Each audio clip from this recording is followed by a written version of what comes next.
Hello everyone, welcome to Science and welcome to Prajapati Science classes. I am Dharmesh Prajapati sir, will be teaching you physics in the entire course of 11th, 12th, IIT, JEE, NEET, MHT, CET जैसे आपने admission लिया है वैसे. So in the first episode, I'll be dealing with what is physics, introduction to the physics की physics क्या है, अलग अलग साइंटिस्ट क्या सोचते हैं फिजिक्स के बारे में, कि कैसे अप्रोच लेते हैं फिजिक्स के टॉप कॉन्सेप्ट्स पे, and then will be dealing with the scope in physics की फिजिक्स लिया मुझे इंटरेस्ट आ गया तो मैं कौन से फील्ड में जा सकता हूँ, ऑब्वियसली इंजीनियरिंग है. सो उसके बाद हम डील करेंगे physics, how physics is related to the society and technology. Okay, so here I have written a term which is nothing but physics in Greek language. 15th century से हम थोड़ा physics में थोड़ा डिटेल में जाने लगे थे, hence it is a terminology in physics. तो सबसे पहले फिजिक्स को है ना लोग नेचर बोलते थे, that physics is termed as nature. मैं ऐसे नाम दे देता हूँ, बहुत सारे नाम से थे. पहला बोला नेचर, कि यार नेचर है कि जो चीज़ होती है वो सब नेचर से हो रही है. For example if I leave this object it will go in the downward direction because of which force, I can say gravitational force, है ना, hence that is law of gravitation. तो ये सब चीज़ नेचर है, फिजिक्स पूरा nature है. और फिर लोगों ने बोला इसको हम मेडिसिन भी बोल सकते हैं. किसका मेडिसिन? नेचर का. hence it is termed as natural medicine. फिर लोगों ने बोला कि यार इसको नेचुरल मेडिसिन भी बोल सकते हैं, इसको हम नेचुरल फिलोसफी भी बोलेंगे. That is natural philosophy. Natural philosophy मतलब जैसे जो भी चीज़ है वो होनी ही है, सब रिलेटेड है, सब फ्लो में होगा. अगर ये ऑब्जेक्ट को मैं नीचे छोड़ूंगा तो वो नीचे जाएगा, इनर्शिया एक्ट होगा, नीचे से वो रिबाउंड्स देगा, है ना, सब ये सब चीज़ फ्लो में होती है. हैंस उन्होंने बोला कि ये तो एक नेचुरल फिलोसफी है, ये तो होने वाली है. But after approximately 17th century, physics loses its name, that is natural philosophy, and it only remained behind with, I can say, m square e f. ये मैंने नाम दिया m square e f, that is m इसमें मतलब बोला कि it only remained behind with the study of motion, matter, e से energy and f से force. It only remained behind with motion, matter, energy और force. आई में से इससे बात कुछ है भी नहीं. सो यही है फिजिक्स. हम इसी चीज़ को फिजिक्स वे में अंडरस्टैंड करते हैं, that what is physics, why is physics, and I can say physics is everything. I can say physics give us the law to understand the physical world, है ना. I can say basic law to understand the physical world जिसमें हम रहते हैं. Physical world बोलो, surrounding बोलो, सब एक ही है. Okay, so this was a short name for physics की फिजिक्स को कैसे कैसे लोग देखते थे, लोगों ने कैसे स्टडी स्टार्ट किया, और ये सब चीज़ें हैं. क्या बोलते हैं हम, basic law to understand the physical world, और भी बहुत सारे टर्म्स अंडरस्टैंड करते हैं. ये छोटा सा terminology. What I be doing is I just give you 5 second. So आप इसको पॉज करो, आप एक रफ बुक लेके बैठने का, सो दैट कि जैसे ही मैं किधर ऐसा रुकूँ, साइड में आ जाओ थोड़ा सा, you just pause the video. I give you 5 second. अगर नहीं दिया तो आप थोड़ा टाइम देखो कि मैं इधर उधर हो रहा हूँ, और फिर I give you 5 second. I just pause the video and write it down in some rough book, so that कि जैसे लेक्चर खत्म हो जाएगा आप उसको एक फेयर बुक में अच्छे से लिख पाओ. ठीक है. सो 5 4 3 2 and 1. Okay, so here I have written some topic that is unification and reductionism. ये दो टॉपिक है जो हर एक साइंटिस्ट, हर एक फिजिसिस्ट अपने दिमाग में रखता है टू स्टार्ट विद फिजिक्स. जब भी वो फिजिक्स के बारे में सोचता है, कोई भी नए कॉन्सेप्ट के बारे में सोचता है, तो वो ये दिमाग में रखता है, that is unification and reductionism. अरे इसका मतलब क्या है? यूनिफिकेशन, इसके नाम में ही बहुत कुछ है. यूनिफिकेशन मतलब वो सब चीज़ को साथ में लाने का ट्राई करेगा, सब चीज़. ठीक है. So unification it means it will gather all the things into a single law. अब ऑल द थिंग्स मतलब जैसे फिजिक्स में बहुत सारे फिनोमिना है, इन सब फिनोमिना को वो लोग बोलेंगे कि हम एक फिनोमिना में कन्वर्ट करते हैं. जैसे फॉर एग्जांपल मैंने बोला एक मोशन ऑफ एन, ये ऑब्जेक्ट है, ये नीचे ही आएगा, मैं इसको जैसे लीव करूंगा ये नीचे ही गिरेगा, hence it is because of law of gravitation.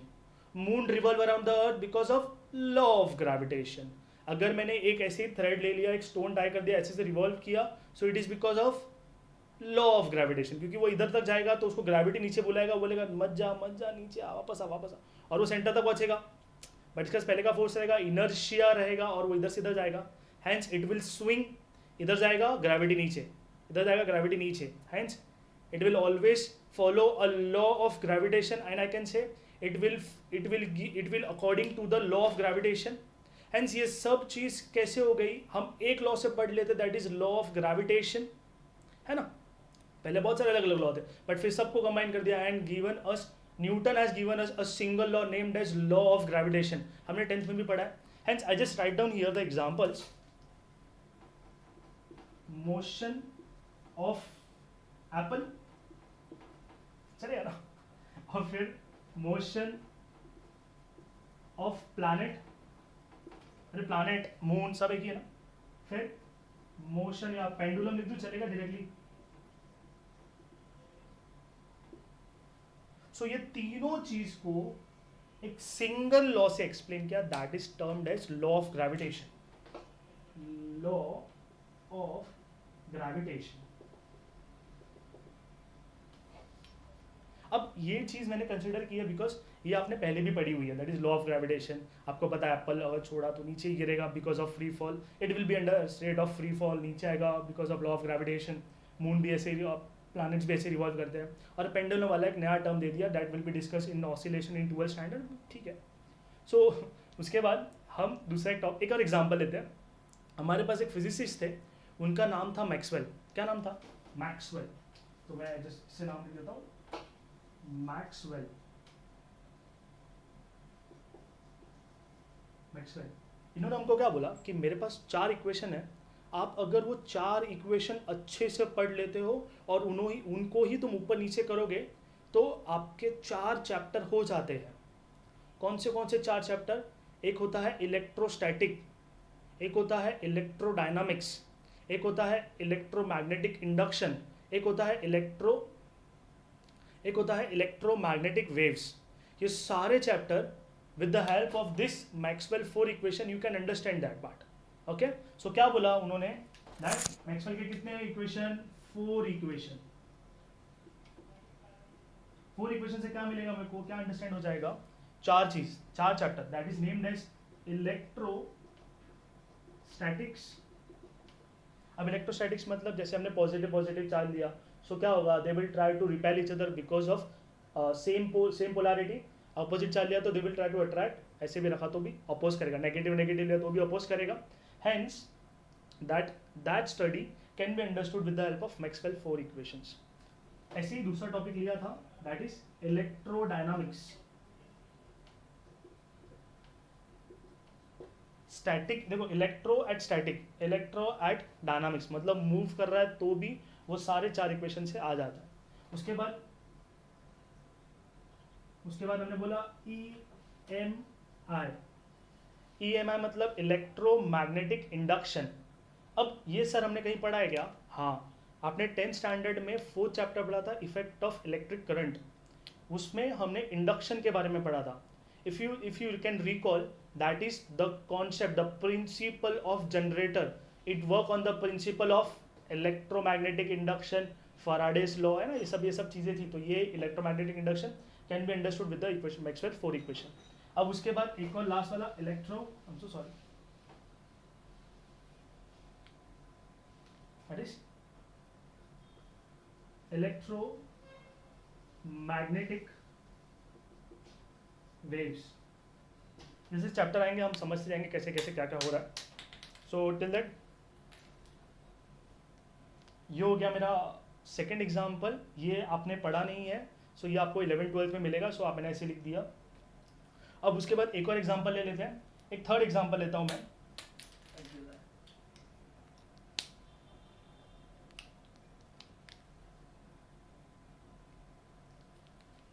सो ये एग्जाम्पल्स आपने पढ़े नहीं है, ये एग्जाम्पल आपने देखा है. हेंस ये एग्जांपल आप 11-12 में पढ़ने वाले तो मैंने आपको लिख के दे दिया। जब आप फ्यूचर में कभी भी आप जैसे वापस रिकॉल करने का ट्राई करोगे कि यार देख लेते यार इंट्रोडक्शन टू फिजिक्स क्या था, तो आपको स्कोप क्या था फिजिक्स का, तो आपको ये जब दिखेगा तो आपको लगेगा हाँ ये इधर पढ़ा ये उधर पढ़ा है ना। सो एक और एग्जांपल देता हूँ मैं आपको जो आपके 10 से रिलेटेड हो और जो थोड़ा मैशअप हो। So that equation that is the law of conservation of energy. क्या बोला?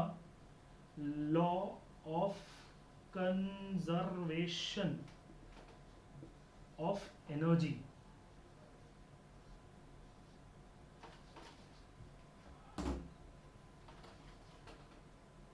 Of energy. अब law of conservation of energy मतलब जैसे हमने 10th में एक चैप्टर पढ़ा था 5th हीट में हमने लास्ट टॉपिक पढ़ा था जिसमें बोला था heat exchanger, that heat lost by hot object equal to heat gain by cold object. मतलब जितना हॉट ऑब्जेक्ट रिलीज करेगा वो कोल्ड ऑब्जेक्ट एब्जॉर्ब कर लेगा। हेंस हीट क्या होता है? It is a form of energy. Hence, I can say energy can neither be created nor be destroyed. It can be converted from one form of energy to another form of energy. Hence, the entire energy in the universe is constant. पढ़ा है हमने। So ऐसे ही कुछ energy भी conserve हो जाती है। मतलब कंजर्वेशन मतलब फॉर एग्जांपल मैंने सुबह 10 रुपये लिए जेब में रख के गया, मैं बाहर गया, मैंने कुछ नाश्ता भी किया, मैंने मूवी भी देखा, पॉसिबल है ठीक है, मूवी भी देखा, सब कुछ किया, बाद में कहीं से तो थोड़ा बहुत अर्न भी कर लिया, and at the end when I reach my home I have 10 rupees available. मतलब जैसे मैंने किधर खर्चा किया किधर अर्न भी कर लिया, तो मेरे पास 10 रुपीज़ कॉन्स्टेंट थे, इनिशियल भी उतने था, फाइनल में भी उतना ही है। Hence energy is always constant, तो उसको हम बोलते हैं लॉ ऑफ कंजर्वेशन। कंजर्व कर लिया ना, यहाँ पे मैंने मनी किया बट यहाँ पे क्या होगा? एनर्जी। कौन सा पढ़ा था हमने? हीट एक्सचेंजर पढ़ा था, उसको हम लॉ ऑफ कैलोरीमीटर बोलते हैं। क्या बोलते हैं? Law of calorimetry. तो थोड़ा याद होगा कैलोरीमेट्री था, वो डब्बा होता है वैक्यूम में। फिर उसके जैसे ही हम और भी चीज़ें पढ़ते हैं इस इन 11th और 12th में, that is my Lenz law. Lenz law और भी बहुत सारी चीज़ें हैं जो इसमें इन्वॉल्व होती है। अगर मैं आपको बोलूँ देख 12th में एक चैप्टर आएगा जिसका नाम रहेगा मैकेनिकल प्रॉपर्टीज ऑफ फ्लूइड। जैसे प्लेन चलता है, प्लेन चलेगा तो उसके ऊपर एरोडायनामिक शेप होता है, कार का एरोडायनामिक शेप होता है, कार के पीछे वो एरोफॉइल होता है। तो ये सब एक डिज़ाइन पे वर्क करता है, एक फिजिक्स पे वर्क करता है, and that physics could be understood, can be understood with the help of Bernoulli's equation. मतलब एक्सप्लेन किया था, बर्नौलिस थियरम बोलो, बर्नौलिस प्रिंसिपल बोलो, मैं थियरम लिखता हूँ। इसमें वो लोग कुछ प्रेशर और वेलोसिटी के बारे में बात करते हैं। आप जब एक बार रिवाइज करोगे कभी फ्यूचर में तो आपको याद रहेगा, ठीक है। सो ऐसे ही हमारे पास और भी बहुत बहुत बहुत लॉ ऑफ कंजर्वेशन के इतने एग्जांपल है, मैं लिखते जाऊँगा ख़त्म भी नहीं होंगे, ठीक है। सो ये सब क्या था, ये लोग क्या बोल रहे हैं, आप ये समझ रहे हो? इसको बोला कि ये तीन चीज़ों को अंडरस्टैंड करना था but by single law, that is law of gravitation. यहाँ पे 4 चैप्टर्स है, ये सारे किससे इक्वेशन से एक्सप्लेन हो रहे हैं? मैक्सवेल के 4 इक्वेशन से। मतलब इतना पढ़ लो ये सब हो जाएगा। अब ये law of conservation of energy से आप ये भी प्रूव कर सकते हो, ये भी प्रूव कर, तीनों प्रूव कर सकते हो। Hence what I am doing here, I am unifying all the things, hence that is known as unification. That is I can say unification is to convert all the phenomena into a single phenomena. Okay, मैं अभी लिख नहीं रहा हूँ, यहाँ पे मैं आपको टाइप करके दे दूंगा, वीडियो है तो हो सकता है सब कुछ। सो क्या बोला unification? To convert all the phenomena into a single phenomena। Okay, ये क्या होता है यूनिफिकेशन? ये लोग क्या करते हैं, ये साइंटिस्ट लोग अपने दिमाग में रखते हैं सो दैट कि वो लोग एक अच्छा अप्रोच, एक अच्छा कॉन्सेप्ट दे पाए। ओके, सो ऐसे ही रिडक्शनिज्म क्या होता है? रिडक्शनिज्म इज नथिंग बट, जैसे फॉर एग्जांपल मैंने बोला कि ये ऐसे ऐसे ये बॉब है और ये ऐसे रिवॉल्व होकर आ रहा है और यहाँ पे मैंने एक ऑब्जेक्ट रखा, तो ये इसको आके ऐसे टच करेगा, तो ये कौन सा मोशन कर रहा है? आई कैन से थोड़ा सर्कुलर मोशन कर रहा है यहाँ का टिप, और इस पर टच करेगा तो ये स्ट्रेट लाइन में मूव करेगा। अब स्ट्रेट लाइन में मूव करेगा, यहाँ पे कोई वाटर का जग रहेगा या फिर वो रहेगा, वो भी मूव करेगा साथ में। सो हम यहाँ पे क्या कर रहे हैं, हम यहाँ पे सारी चीज़ों को अलग अलग टर्म में अंडरस्टैंड कर रहे हैं। ये सर्कुलर कर रहा है, ये लीनियर कर रहा है, ये वाटर आ गया, मैकेनिकल प्रॉपर्टीज ऑफ फ्लूइड आ गया, ये आ गया, बहुत सारी चीज़ें आ गई। हेंस हम क्या बोलते हैं, इंट्रोडक्शनिज्म। वो लोग क्या बोलते हैं कि तुम क्या करो, तुम ये बड़े प्रॉब्लम को छोटे छोटे प्रॉब्लम में डिवाइड कर दो, and you can solve each of them separately. मतलब एक को पहले सॉल्व करो, खत्म करो, दूसरे को सॉल्व करो, खत्म करो, तीसरे को सॉल्व करो, खत्म करो. So I can say what reductionism means, to convert a big problem, लिख देता हूँ मैं, ठीक है, to convert a big problem into a small small problems and solve accordingly, है ना. एक को सॉल्व करो, फिर दूसरे को करो, फिर तीसरे को करो. ऐसे में बहुत सारे एग्जांपल्स मिलेंगे. लिफ्ट मिलेगा, लिफ्ट के अंदर अगर एक ऑब्जेक्ट रहेगा, ऑब्जेक्ट मूव करा रहेगा तो हमें अंडरस्टैंड करना पड़ेगा उस वे में. उसमें में अगर फ्रिक्शन भी लग रहा तो भी देखना पड़ेगा. ऐसे बहुत सारी चीज़ें हैं जो हम अलग अलग सेपरेट करके पढ़ते हैं. और यही चीज़ों को साइंटिस्ट भी अपने, फिजिसिस्ट भी अपने ब्रेन में रखते हैं, so that they can give you a good approach कि हमने पहुँचे कैसे आंसर तक. Okay, so here I have written the 2 laws. मैं इधर और इधर अपलोड कर देता हूँ, आप देख लेना. ये दोनों, ये पॉज लेकर आप लिख सकते हो, आप आंसर भी डाल सकते हो. मैं इधर लिख नहीं रहा वापस, ठीक है. So I give you 5 second. 5, 4, 3, 2, 1 and 0. Okay, so here we are starting with the next topic, that is scopes in physics. मतलब भैया फिजिक्स तो पढ़ लिया, फिजिक्स में टॉपिक कौन से आएंगे, चैप्टर्स कैसे कैसे आएंगे, किसके रिलेटेड आएंगे. तो हम यहाँ पे एक रफ स्केच बना लेते हैं कि कैसे कैसे आने वाले टॉपिक्स, और रफ फ्लो चार्ट देख लेते हैं और फिजिक्स को हम अंडरस्टैंड करने का ट्राई करते हैं. One thing I want to tell you that physics जो है ये हमारा पूरा एजुकेशनल बोर्ड डिसाइड करता है. मतलब जो भी है, जो भी सब्जेक्ट है वो डिसाइड करता है. तो जैसे हमारा कंट्री इंडिया, पाकिस्तान, श्रीलंका, बांग्लादेश, नेपाल, अफगानिस्तान, ये सब मिल के हमारे लिए फिजिक्स डिसाइड करते हैं. And they have decided a physics in that depth that you will learn the entire physics in the universe. जो भी फिजिक्स पूरे यूनिवर्स में है उन सब का बेसिक टॉपिक आपको यहाँ पे मिल जाएगा. बेसिक मतलब अरे ये चीज़ छूट गई थी ऐसा कुछ नहीं मिलेगा आपको. ओके, 99.9% सब चीज़ है. आप 0.1% में आप डाल दो अगर कोई मिल गया आपको तो. सो physics is initially divided into 2 parts. That is, एक होता है मैक्रोस्कोपिक और एक होता है माइक्रोस्कोपिक. टर्म में ही अंडरस्टैंडिंग होता है. मैक्रो मतलब बड़े ऑब्जेक्ट की स्टडी और माइक्रो मतलब छोटे ऑब्जेक्ट की स्टडी. ओके, सो मैं जस्ट लिख देता हूँ यहाँ पे. Physics is divided into 2 parts. एक होता है मैक्रोस्कोपिक और एक होता है, मैं यहाँ पे लिखा थोड़ा दूर सा, माइक्रोस्कोपिक. अब मुझे बताओ सबसे पहले कौन सा आ रहेगा, मैक्रो की माइक्रो? अरे मैक्रो आ रहेगा ना, लॉजिक है, बड़ा है ना, बड़े ऑब्जेक्ट की study. For example moon, motion of an object, motion of wheel, rotation of wheel, है ना. वो जब स्विमिंग डाई करते, पता है ऐसे डाई करते तो अभी जैसे वो धीरे धीरे ऐसे इतना रिवॉल्व नहीं हो पाता, इतना रेवोल्यूट नहीं कर पाता, फिर वो अपने बॉडी को तो पास में लाता, फटाफट फटाफट फटाफट रिवॉल्व करता है ना. ऐसे हाथ बाहर रखे तो फटाफट रिवॉल्यूशन इतना फास्ट नहीं होगा जितना ऐसा हाथ पास में ले ले तो होगा. दैट इज ऑल स्टडीड, है ना. That is all studied in microscopic physics. हम आज देखने वाले हैं. तो माइक्रोस्कोपिक बहुत पहले से है, हेंस बहुत पुरानी चीज होती है, उसको हम बोलते हैं यार क्लासिकल फिजिक्स. क्लासिक फिजिक्स या फिर क्लासिकल फिजिक्स बोल दो, है ना. क्लासिकल डांस वो सब ऐसा. सो पुराना है. माइक्रोस्कोपिक मतलब होता है study for very small particles. ठीक है, बहुत छोटे छोटे, जैसे एटम्स हो गया, न्यूक्लियस हो गया, सेमीकंडक्टर हो गया. सेमीकंडक्टर भी बहुत छोटी चीज़ होती है जिसमें इलेक्ट्रॉन ट्रांसफर होते हैं, होल्स ट्रांसफर होते हैं, सब बहुत कुछ होता है. बट वो बहुत छोटे चीज़ में स्टडी करते हैं. हेंस ये लेटेस्ट आया तो इसको हमने बोल दिया मॉडर्न फिजिक्स, जिसको हम और भी टर्म से जानते हैं, that is quantum physics. Quantum मतलब बहुत छोटा.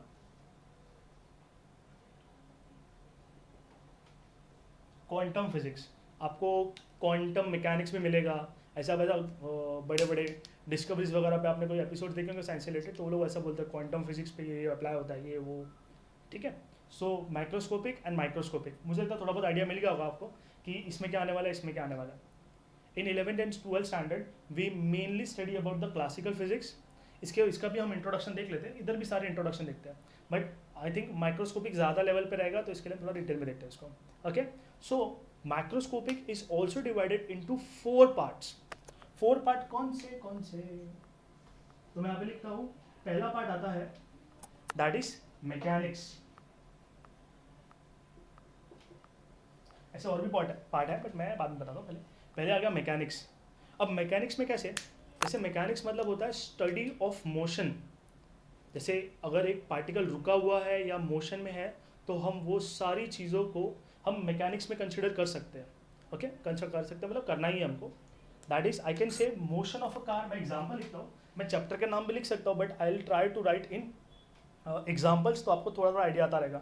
जैसे मोशन ऑफ कार, कार सीधा भी चल सकता है, कार इधर उधर भी चल सकता है ना, या कार रुका भी हो सकता है। So I can say mechanics that is study at rest, object in one dimension straight line motion, या फिर ऑब्जेक्ट इन 2D मोशन। ऐसे से भी घूम सकता है ना, अगर एक एंट लिया तो एंट ऐसे से मूव करेगा, सो ये एक्स या वाई प्लेन में मूव करेगा ना, 1 पॉइंट से x1 x1 y1 equal to x2 y2, आपने पढ़ा है थोड़ा बहुत, तो ऐसे ही कुछ होता। तो मैं बोलूँ इसमें से एग्जाम्पल देता मैंने मोशन ऑफ अ कार, वैसे ही मोशन ऑफ प्लैनेट्स भी आएगा, दैट इज ग्रेविटेशन। मैं ऐसे लिख दूँ मोशन ऑफ प्लैनेट्स।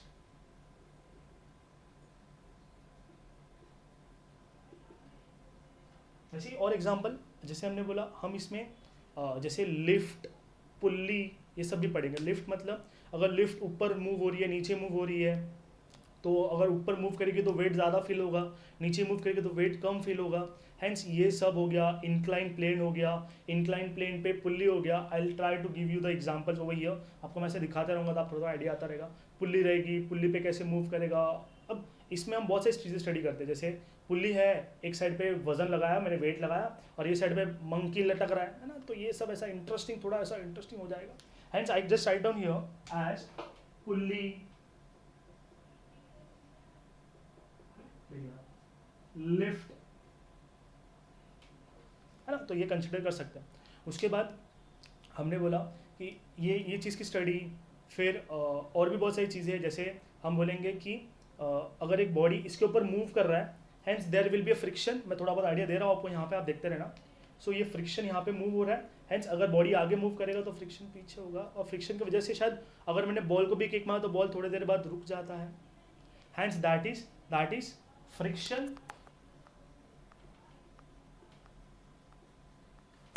अगर मैंने ये रॉड लिया और रॉड पे ऐसे वजन लगाया तो ये बेंड होगा। Hence I can say bending of rod will also be study in this episode. In this episode मतलब ये पूरा मैकेनिक्स में, दैट इज क्या बोला, बेंडिंग ऑफ रॉड। ऐसे ही हम मैकेनिकल प्रॉपर्टीज ऑफ फ्लूइड भी पढ़ते हैं, मतलब फ्लूइड कैसे फ्लो हो रहा है। फ्लूइड रेस्ट पे है तो उस पर कैसा प्रेशर क्रिएट होगा, फ्लूइड थोड़ा फ्लो होने लगेगा तो क्या होगा, फ्लूइड के ऊपर की लेयर होती है तो क्या होता है। तो मैं बोलता हूँ उन सब चीज़ों की स्टडी हम यहाँ पे करेंगे। आई मीन टू से हम 12th में पढ़ेंगे, that is fluids.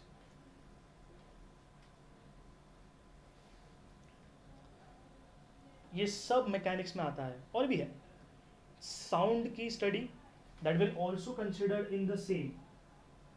Okay. and one very important topic, that is अगर मैंने किसी ऑब्जेक्ट को रोटेट किया तो जैसे मैंने बोला कि शायद इसको सिलेंडर होता है, सिलेंडर को अगर मैंने बोला कि आगे लेके आए तो हम उसको ऐसा घिस के लेके आएंगे, फ्रिक्शन घिसेगा ना, तकलीफ होगा, हम क्या करेंगे, हम उसको ऐसे रोल करके लेके आते क्या, ऐसे से करके लेके आते नहीं ना, हम इसको रोल करेंगे ऐसे से। हैंस वहाँ पे कुछ टॉपिक आता है, दैट इज आई कैन से रोटेशन ऑफ व्हील। बिकॉज पहले शायद ऐसे सीधा करना, मूव करना इजी नहीं था, तो हमने रोटेशन वाला कुछ स्टडी किया, रोटेशन ऑफ व्हील स्टडी किया। Hence I can say my rotation of wheel, जिसका पूरा चैप्टर है दैट इज रोटेशनल डायनामिक्स है 12th में। सो ये सारी चीज़ें मैकेनिक्स में आती है। अगर आप मैकेनिक्स में डिटेल में पढ़ना चाहते हो, then you can join me, that is mechanical engineering. So the next topic, अरे ऐसा जरूरी नहीं है। So the next topic that is our thermodynamics. Thermodynamics के बारे में आपने पहले पढ़ा है। कैसे? 10th स्टैंडर्ड में एक चैप्टर था, नाम था हीट। वो हमें सिर्फ इंट्रोडक्शन देता है, इंट्रो टू हीट। हीट क्या होता है, हीट कैसे फ्लो होता है, heat is a form of energy, ये सब पढ़ा है हमने। हीट पढ़ने का, फिर हीट को फ्लो करवाना, क्योंकि थर्मोडायनामिक्स है ना। सो हीट ट्रांसफर, मैं हीट ट्रांसफर लिखता हूँ।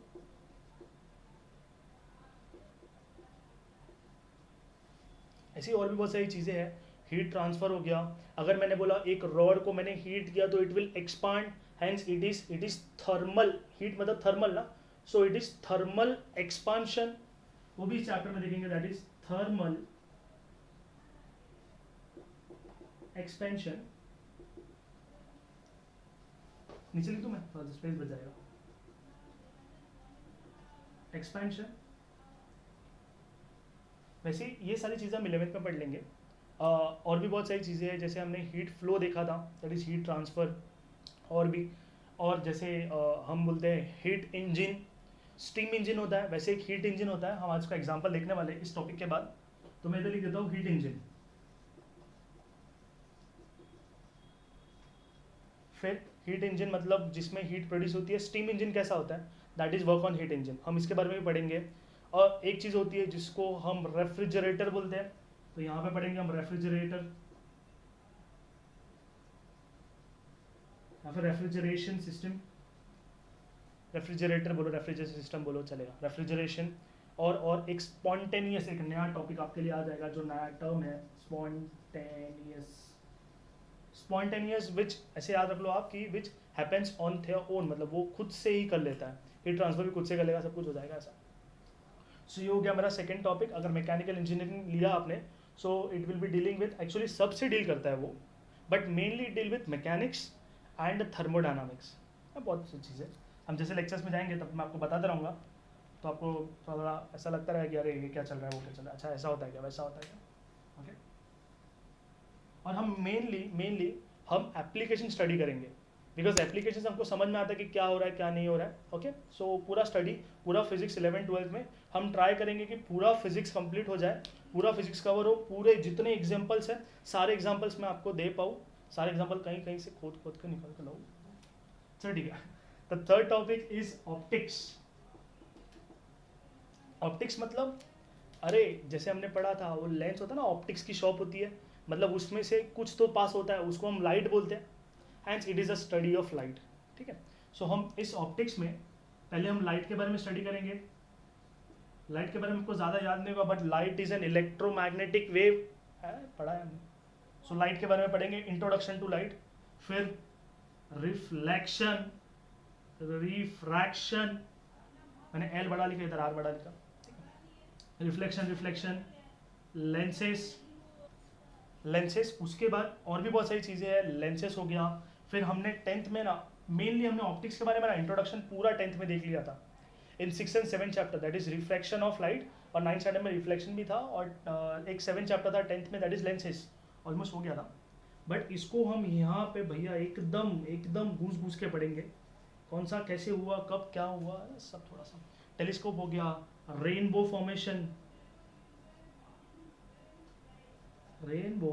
फॉर्मेशन, रेन ड्रॉप से होता है, ये सब ऑप्टिक्स में आ जाएगा, okay.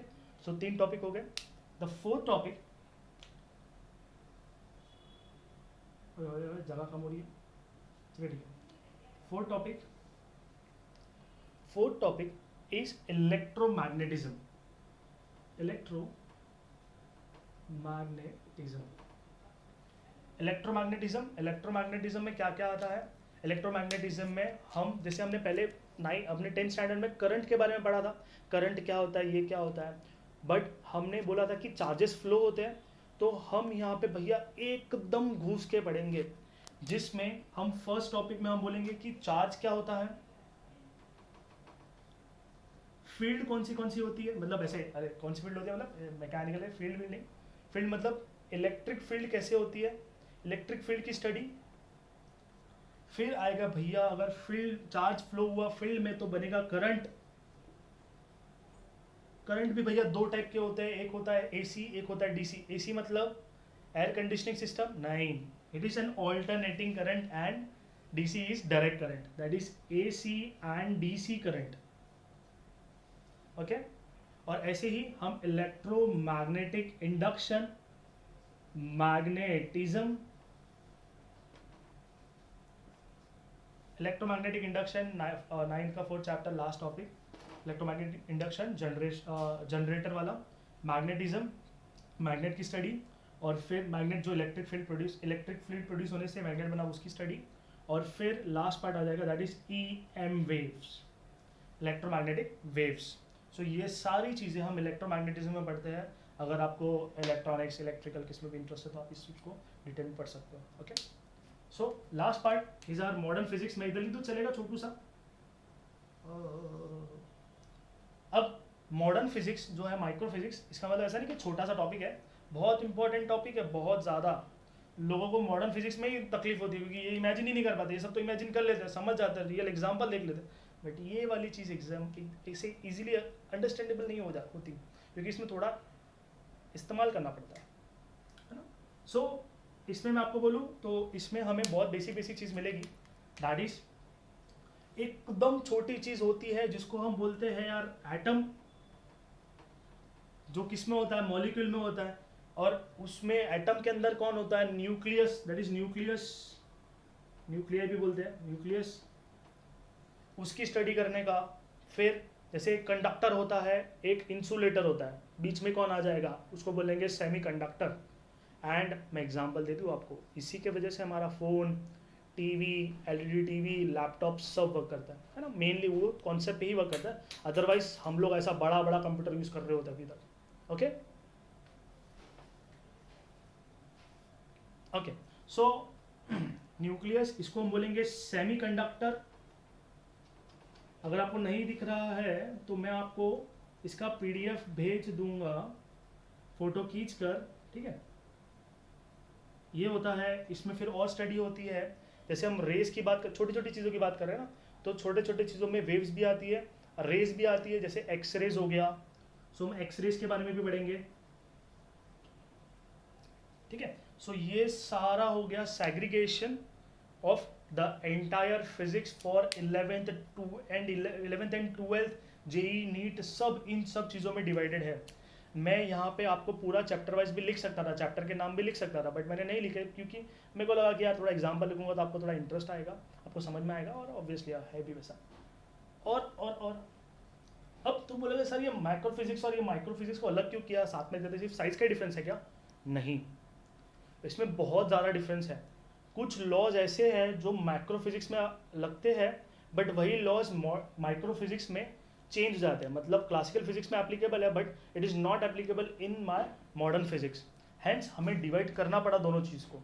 Okay okay, for example अगर मैं आपको देखूँ तो मैं बोलूँ एक चार्ज होता है पॉजिटिव चार्ज, होता है negative charge, they will try to attract each other. Positive ले लिया सेंटर में, जिसको मैंने बोला प्रोटॉन, इसको नेगेटिव ले लिया इलेक्ट्रॉन को, और it will revolve around in a circular orbit, है ना, there will be force of attraction. But मुझे बताओ न्यूक्लियस में प्रोटॉन एक ही रहता है क्या? अरे जितने इलेक्ट्रॉन उतने प्रोटॉन, बट प्रोटॉन अंदर कैसे बैठे रहता है? इमेजिन हो रहा है, प्रोटॉन और प्रोटॉन पॉजिटिव है ना, they should try to repel each other and they will give force to each other कि यार हम सेपरेट हो जाते हैं, बट फिर भी वो लोग न्यूक्लियस के अंदर कैसे बैठे रहते हैं? I can say that energy which is bounding that protons at the nucleus is called as nuclear energy. हाँ, इसके लिए हमारे पास न्यूक्लियर बॉम्ब था। हमने टेंथ में टूवर्ड्स ग्रीन एनर्जी में एक चीज़ पढ़ी थी, that is power plant on based on nuclear energy, that is nuclear power plant. उसमें क्या होता है, प्रोटॉन आता है, टकराता है, एक प्रोटॉन एक्स्ट्रा, एनर्जी बढ़ जाती है, एनर्जी बाहर आती है, hence that energy is known as nuclear energy. वैसे ही न्यूक्लियर बॉम्ब्स भी बने थे। समझ में आ रहा है क्यों? क्योंकि क्लासिकल फिजिक्स तो स्टडी की थी हमने, इसको भी स्टडी कर लिया था एंड वो हो गया था, तो ठीक है।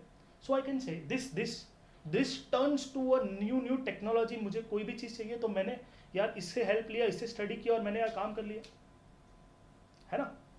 सो ऐसे ही I can say this entire term includes to my physics. एक फिजिक्स का बड़ा कॉन्सेप्ट बन गया।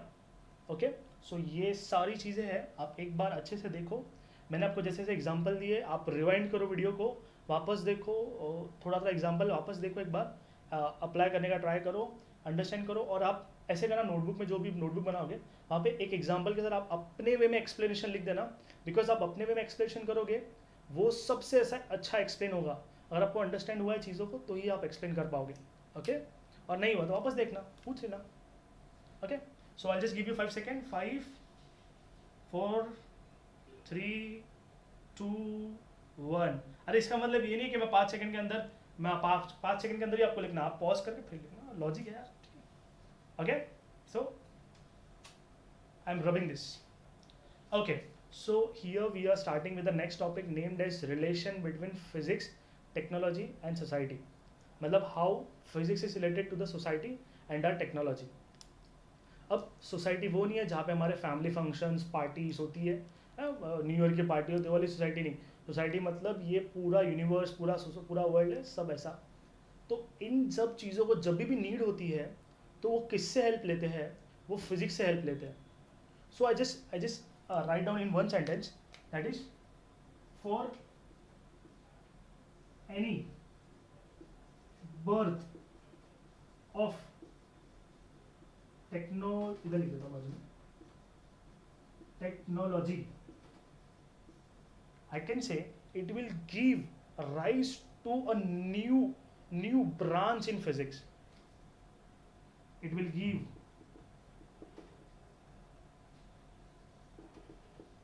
a new branch in भैया physics. This ऐसे लिख दिया मैंने। So कुछ मीनिंग समझ में आ रहा है तो हम क्या करते हैं, सर यार ठीक है यार, नाम लिख दिया, समझ में आ गया, एग्जाम्पल दो, एग्जाम्पल से समझ में आता है। हम जैसे आगे करेंगे तो हम बोलेंगे सर न्यूमेरिकल दो, 4 ऑप्शन दो, है ना? इतना प्रैक्टिस करेंगे तो हो जाएगा। अब तो एग्जाम्पल क्या कंसिडर करें? हमने बोला कि ना बहुत साल पहले ना हीट इंजन था। आपको पता होगा स्टोरी, ऐसे एक बंदा होता जो बहुत, एक साइंटिस्ट था, फिजिसिस्ट था, जो बहुत ऐसा लेजी था। उसने क्या देखा कि ना पानी बॉयल हो रहा है, तो वो स्टीम प्रोड्यूस कर रहा है, और उसने देखा कि ढक्कन ऊपर नीचे हो रहा है, मतलब स्टीम के पास भी क्या है, एनर्जी है। Hence that energy can be utilised for our making engines and all. Hence there is a new birth of technology. But वो लोग ने क्या बोला कि ये एनर्जी है ना, तब वो लोग क्या बोलते थे कि कोल बहुत बर्न करना पड़ता है और एनर्जी बहुत कम प्रोड्यूस हो रही है। जैसे अभी आप लेटेस्ट एग्जांपल ले लो, कार थी, कार हमने बोला ज़्यादा पेट्रोल डालना पड़ता है, बट उससे यार मेरा एफिशिएंसी ज़्यादा नहीं मिल रहा है। एफिशिएंसी मतलब मुझे माइलेज ज़्यादा नहीं मिल रहा है, मतलब जितना मैं इनपुट दे रहा हूँ उतना आउटपुट नहीं मिल पा रहा है जितना चाहिए मुझे। हैंस हम क्या करते हैं, हम स्टडी करते हैं, उसकी इन डेप्थ डिटेल स्टडी करते हैं to get the maximum output, hence to get the maximum efficiency. Okay, so I can say अगर किसी भी सोसाइटी को नीड, हमें सोसाइटी के लिए नीड था कि हमें उससे इंजन बनाना था। हैंस हमने क्या किया, हमने उसको स्टडी किया, and that study give me a new branch in physics that is termed as thermodynamics. So need क्या था, I can say that is my heat engine. अब शायद थोड़ा बहुत आइडिया आ रहा है आपको हीट इंजन क्या होता है। That is my steam engine, कि एनर्जी प्रोड्यूस हो रही है तो उसको हम कैसे अंडरस्टैंड करें, कैसे ज़्यादा वे में करें। हीट इंजन मेनली यूज़ करते हैं हम इंजन्स में, दैट इज कार बाइक का जो इंजन होता है ना, पेट्रोल इंजन, डीजल इंजन, उसमें सबसे मेन यूज़ करते हैं। अगर उसमें भी मैंने पता, जैसे अभी आपने अभी भी सुना होगा कि BS6 आ गया, BS3 था उससे पहले, अब उससे पहले BS4 भी था, अब BS6 में क्या हो गया, लो कंजम्पशन मतलब वो लोग ने ज़्यादा स्टडी किया होगा। Hence that study is known as thermodynamics. Okay, so I can say for heat engine क्या करना है, मेरे को क्या करने का है, मेरे को इसका एफिशिएंसी बढ़ाने का। ये एफिशिएंसी, इसको एफिशिएंसी बोलते हैं, ये सिंबल एफिशिएंसी का, EFFICIENCY। एफिशिएंसी मतलब ऐसे याद रखो, OI, आउटपुट अपॉन इनपुट, कितना आउटपुट आया मुझे और मैंने कितना डाला था, ये मैक्सिमम होना चाहिए। ठीक है, इनपुट मिनिमम होना चाहिए और मैक्सिमम आउटपुट मैक्सिमम होना चाहिए, तो रेशो बहुत बड़ा आएगा ना, तो एफिशिएंसी बहुत ज़्यादा। छोड़ो यहाँ तो ये सब। अब हीट इंजन है, हैंस इट विल, अगर मुझे एफिशिएंसी बढ़ाना है, so it will give me a new branch in physics, a new branch in physics that is termed as नीचे लिख दूं मैं, termed as थर्मोडायनेमिक्स, है ना। सो अगर मुझे किसी भी चीज़ को ग्रोथ करवाना है, उसमें थोड़ा स्टडी करना है, तो मुझे एक नया ब्रांच देना पड़ेगा, that is and due to which we have a new branch that is thermodynamics. ऐसी बहुत सारे एग्जाम्पल है।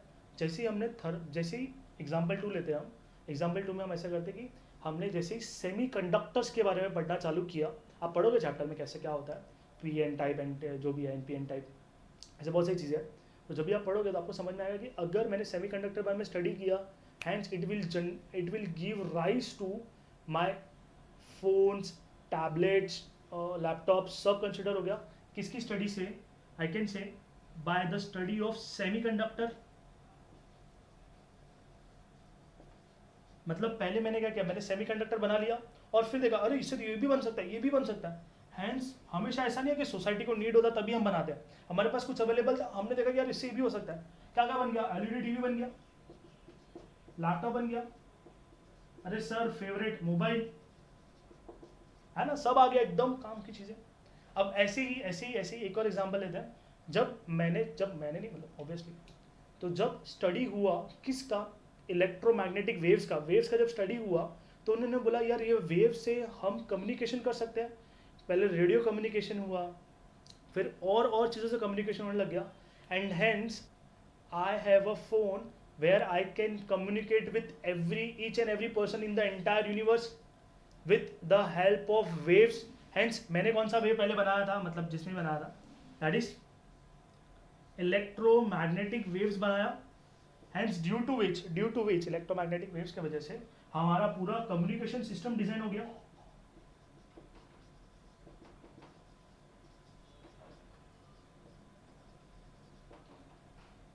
है ना। So I have 3 examples.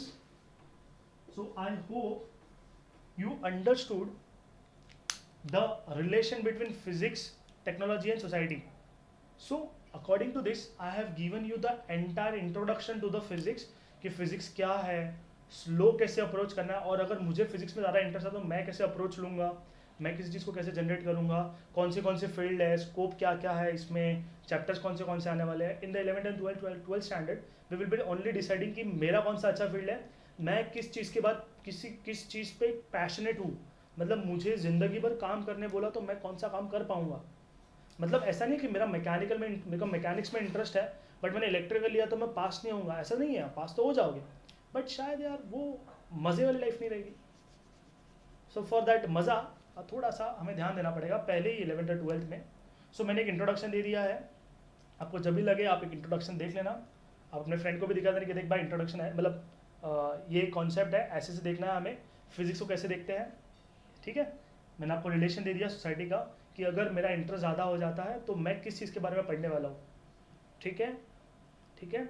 So with this I am completing with the first episode of yours. शायद थोड़ा सा short ही रहा है, I must think, and just give your best, start preparing. आपको लग रहा है कि मेरे को स्टार्ट करना है, थोड़ा बहुत करना है, तो मैं आपको नेक्स्ट लेक्चर में थोड़ा बहुत इसका स्टार्टअप दे दूंगा। आप अभी के लिए आप 11th और 12th के आप थोड़ा सा टेक्स्ट बुक के इंडेक्स देख सकते हो, आप देखो बस ऐसे घुमा घुमा के, अरे यार क्या मज़ा आ रहा है यार, ऐसे देखो, इन्जॉय करो। ठीक है, आपको अगर आपको पढ़ना ही है तो आप थोड़ा सा छोटा सा कोई भी टॉपिक लेकर आप स्टार्ट कर सकते हो, रीड करने का देखो, ट्राई करो अंडरस्टैंड करने का, and it will help you. Okay, so till then keep, अब मस्ट से कीप प्रैक्टिसिंग। आप ये इसको अंडरस्टैंड करो, चीज़ों में और चीज़ें ढूंढो कि और कैसे कैसे हो सकता है, और एग्जांपल्स क्या हो सकते हैं। आई जस्ट गिव यू होमवर्क कि आप इसके भी एग्जांपल्स और ढूंढो कि और कैसे कैसे एग्जांपल है, ड्यू टू विच अगर मेरा फिजिक्स है तो मेरे को टेक्नोलॉजी मिला, या फिर टेक्नोलॉजी मांग रहे थे हम, पूरे सोसाइटी टेक्नोलॉजी मांग रहा था, इसके लिए मैंने फिजिक्स पे ग्रोथ दिया, मतलब किसी सब्जेक्ट पे ग्रोथ दिया। ओके, सो टिल देन, सो जो भी है, thank you so much and give your best, hope you'll like the lecture and keep practicing.